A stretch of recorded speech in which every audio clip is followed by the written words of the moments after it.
G'day everyone, thank you for tuning in to my first benchmarking video.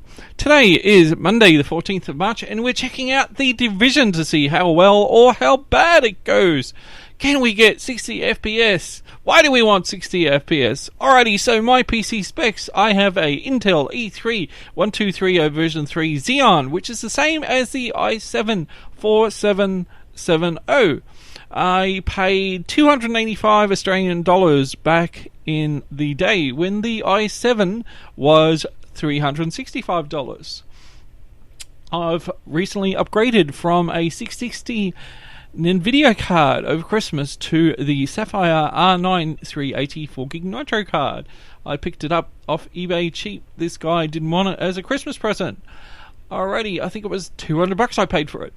The Kingston HyperX 8GB Blue 1600 stick is still going strong. A 5-year-old kit of RAM. I've highly recommended Kingston in the past. It's a great solution for your memory. Running a ASRock Z87E ITX motherboard. A good little motherboard with overclocking and only one graphics card slot, but that's because it's ITX, but it's got wireless AC, gigabit, Bluetooth, all the mod cons on it, SATA 3, whatnot. Alrighty, so as you can see, you can check out my whole system on the vlog below if you want to see everything else I've got attached to it. So let's fire up the software and see what we get.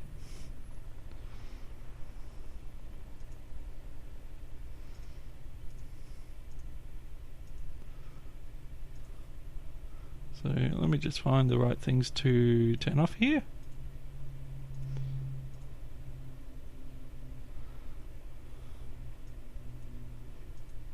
Alrighty, now back to the game.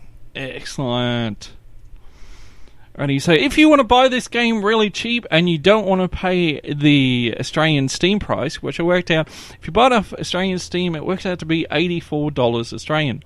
If you buy the gold one off the Australian store, it works out to be $145.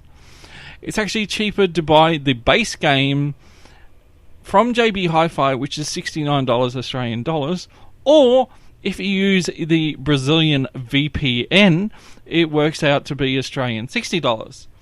Alrighty, so we're going into the options at the moment. I've got the video full screen at 180p, 60 Hz. Only using a 23 or 24 inch TV at the moment. I will get a fancier screen down the road. Looking into one that's 180p or 144p at 75 Hz. Alrighty, so custom graphics settings, VSync off so we get more than 60, frame limit off, same thing again, shadow on high, all the shadow stuff on medium, AA is off, super sampling on, sharpen aim at 20%, particles at 20, no wind affected snow, fog and stuff at medium, AF at 2x, mapping off, ambience off, depth of field definitely off. Objects like 20, chromo, obliteration, whatever it is. Yes, because it fixes up the stuttering in the game. Lens, I hate that. The only other thing I would turn off in games would do motion blur, but that's not enabled. Visuals, don't really need to do anything there. Metric, because Imperial went out about 20 years ago. Alrighty, so let's start the benchmark. So just in the menu, I'm running at 99% on the graphics card, 50% on the CPU, and 123 frames a second. So unfortunately you can't see the MSI Afterburner overlay, which would have been good, but OBS and MSI Afterburner just don't want to play nicely anymore.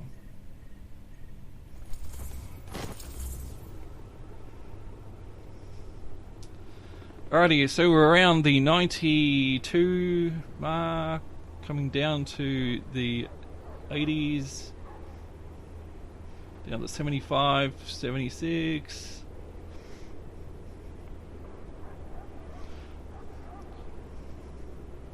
Still in the 70s, coming down to 65 now, about 62, 63, it's hovering around there. But once again, thank you for tuning in, everyone, to check out the benchmarks. Always good to have people checking out my videos to see if a game is worth it, or to see if the game will work. The CPU is running at 76%. The video card is at 95%.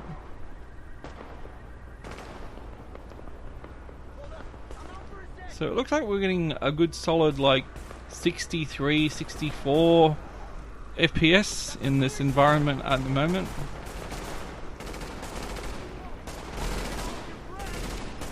Obviously there's a lot happening here at the moment.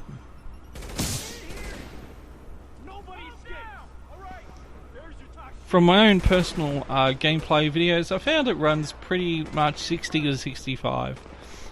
There are areas that suddenly it just lags out to about 30 and 40, and once a blue moon it will go down to about 10 to 0 and just lag out completely. And that's just not my card.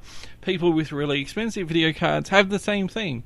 SLI doesn't even work on the game as well.